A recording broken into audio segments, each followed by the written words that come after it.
This is the Iowa Weather Report for Sunday, January 11th, 2015. And now our first look at the 0Z GFS model run at noon today.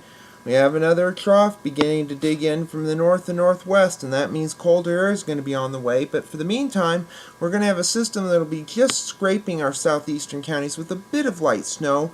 An inch or less is possible in that area. Better chances of seeing any precipitation will be to our south, where they could see a little bit of wintry precipitation mixed in with some rain. Highs today in the teens, upper teens north to near 30 in the southeastern counties. And then the temperatures will dump back down into the single digits and teens for highs on Monday. Monday night will be quite chilly with lows below zero for most of the state, although we may squeeze in a 1 or 2 above in the southern counties. Tuesday will be mainly sunny. Highs will be in the teens, maybe some upper single digits in the northern counties, but teens for most places with sunshine around. And then we're going to see a slow rise as we move through the week.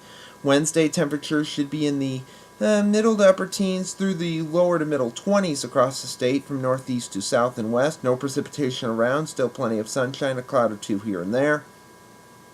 And then as we go into Thursday, see a system will be moving through the Great Lakes with a bit of snow there.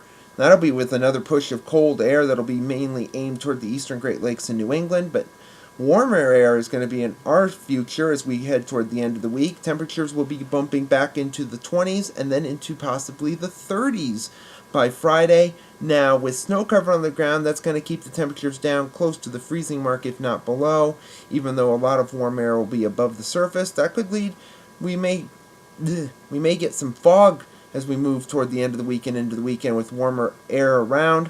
So we could see some of the snowpack beginning to melt, and some areas may see the snowpack completely melt by the end of the week and into the weekend.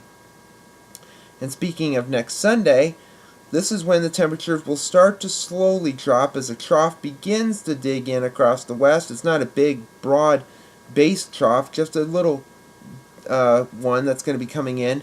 Could bring a little precipitation off to our west. Another system near us could bring us a little bit of precipitation, and with cold air and snow cover at the surface and warm air aloft, that could be an interesting mess toward next weekend. As we go further into the month of January, another trough digging in across the Ohio and Tennessee River Valley around the 20th, 21st, 22nd or so, and that could bring some interesting weather down into the mid-Atlantic, the Appalachians, the upper Ohio River Valley. Around here, it looks like temperatures would be near seasonal levels. No big cold Arctic blast coming in from the north, but we still have plenty of time to watch this in the future. The end of the forecast, around the 25th or so, flow coming out of the north and west, mainly coming out of Canada, although we have a bit coming from the North Pole coming straight toward the Great Lakes, and that means toward the end of the month of January, we could be looking at another blast of Arctic air again. So we're going to have to wait and see on that in the coming runs. But it looks like we're going to see a warm pattern later this week, and beyond that, it's still up in the air.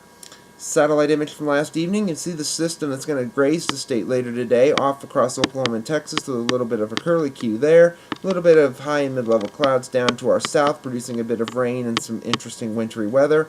Elsewhere, it was fairly calm and quiet. The watch warning map shows that as well, with a couple of winter weather advisories from Ohio down into Arkansas, freezing rain advisory to the east and south of that, wintry weather across Montana, the rest of the nation fairly quiet. The QPF chart, precipitation over the next 5 days. This goes through Thursday evening at 6 o'clock, showing most of the precipitation off to our south, just a little bit grazing the state, mainly in the form of some light snow.